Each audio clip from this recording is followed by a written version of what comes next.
बहुत समय पहले पहाड़ों और घने जंगलों से घिरे एक छोटे से गांव सूरजपुर में एक विशाल बरगद का पेड़ था। वो पेड़ इतना पुराना था कि गांव के सबसे बुजुर्ग भी कहते थे, जब हमारे दादा के दादा बच्चे थे तब भी ये पेड़ इतना ही बड़ा था। सूरज ढलते ही उस पेड़ के पास जाने की किसी की हिम्मत नहीं होती थी। लोग कहते थे कि आधी रात के बाद वहां अजीब आवाजें सुनाई देती हैं। कई लोग दावा करते थे कि उन्होंने सफेद कपड़ों में किसी बूढ़े आदमी को पेड़ के आसपास घूमते देखा है। एक सुबह गांव की चौपाल पर हमेशा की तरह लोग इकट्ठा थे। बीच में चारपाई पर बैठे थे भोला राम काका। सफेद दाढ़ी, सिर पर पगड़ी और हाथ में पुरानी लाठी। पूरे गांव में उनकी बात का बहुत सम्मान था। तभी जवान और निडर लड़का मोहन वहां पहुंचा। राम राम भोला राम काका। खुश रहो बेटा, आज बड़े खुश दिखाई दे रहे हो। काका, आज मैं उस बरगद के पेड़ का रहस्य जानकर ही लौटूंगा। मोहन, पागल मत बन। वहां जाने वाला कभी चैन से नहीं लौटा। किसने देखा है? सबने सिर्फ सुना है। बेटा, हर अफवाह झूठ नहीं होती। कई बार उसके पीछे कोई सच्चाई छिपी होती है। मोहन उत्साहित हो गया। तो मुझे भी वो सच्चाई बताइए। लेकिन जो कहानी मैं सुनाने जा रहा हूं उसे कहानी मत समझना, क्योंकि उसका एक हिस्सा मैंने अपनी आंखों से देखा है। दोनों लड़के चुपचाप बैठ गए। हवा अचानक धीमी हो गई। बरगद की ओर देखते हुए भोला राम काका बोले, आज से लगभग 60 साल पहले मैं भी तुम्हारी ही उम्र का था। उन दिनों इस गांव में बिजली नहीं थी। रात होते ही ऐसा अंधेरा छा जाता था कि अपना हाथ तक दिखाई नहीं देता था।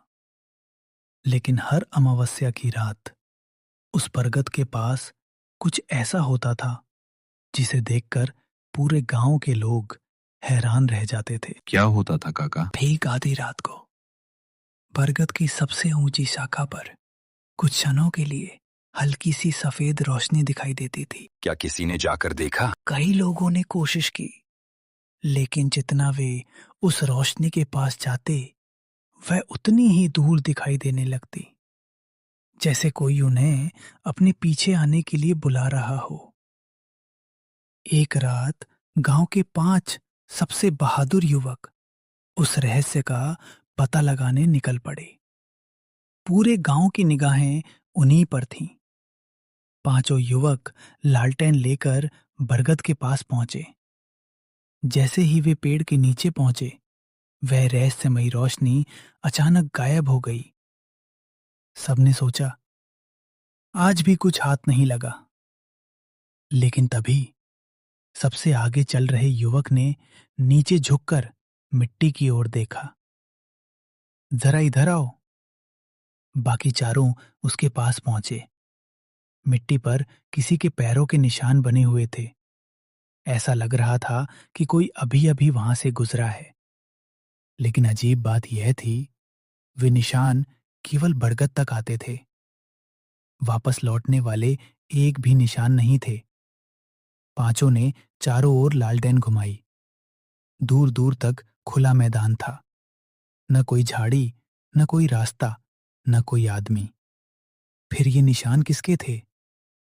उसी समय बरगद की सबसे मोटी शाखा से टप एक सूखा पत्ता नीचे गिरा।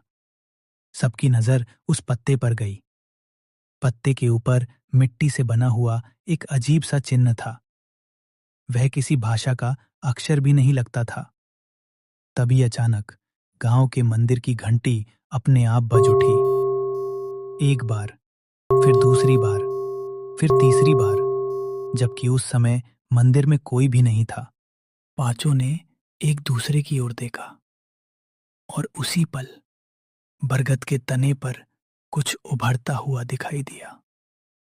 धीरे धीरे मिट्टी अपने आप हटने लगी और तने पर बने पुराने अक्षर साफ दिखाई देने लगे। सबसे ऊपर सिर्फ 4 शब्द लिखे थे, जिसे खोज रही हो। लेकिन उसके नीचे लिखा बाकी हिस्सा किसी ने जानबूझकर खुरच कर मिटा दिया था। और यहीं से बरगद का रहस्य पहले से भी अधिक गहरा हो गया। रहस्य खोजने वाला अक्सर रास्ता भूल जाता है, इतना पढ़ते ही अचानक तेज हवा चलने लगी। लालटेन एक एक करके बुझ गईं। चारों तरफ गहरा अंधेरा छा गया। कुछ पल तक किसी की हिम्मत नहीं हुई कि कोई एक शब्द भी बोले, और धीरे धीरे गांव की ओर लौटने लगे। लेकिन रास्ते में एक अजीब बात हुई। जिस रास्ते से वे रोज आते जाते थे, वो रास्ता जैसे बदल गया था। बरगद बार बार उनके सामने ही दिखाई दे रहा था। वे जितना दूर जाने की कोशिश करते, उतना ही फिर उसी पेड़ के पास पहुंच जाते। आखिरकार गांव के मंदिर की पहली आरती की घंटी सुनाई दी। पूर्व दिशा में हल्की रोशनी फैलने लगी, और तभी उन्हें गांव का रास्ता दिखाई दिया। सुबह होते होते पांचों गांव लौट आए। क्या देखा तुम लोगों ने? सबसे बड़े युवक ने शांत स्वर में जवाब दिया।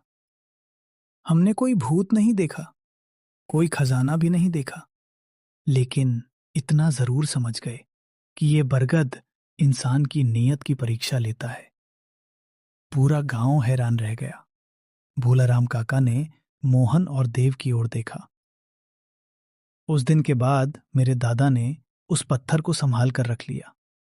मरने से पहले उन्होंने वह पत्थर मुझे दिया और कहा, जिस दिन कोई बच्चा डर से नहीं बल्कि सच जानने की इच्छा से इस बरगद के बारे में पूछे, उसे यह कहानी जरूर सुनाना।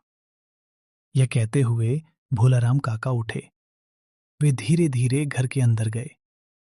कुछ ही देर बाद एक पुरानी कपड़े की पोटली लेकर लौटे। उन्होंने पोटली खोली। उसके अंदर वही छोटा सा गोल पत्थर रखा था।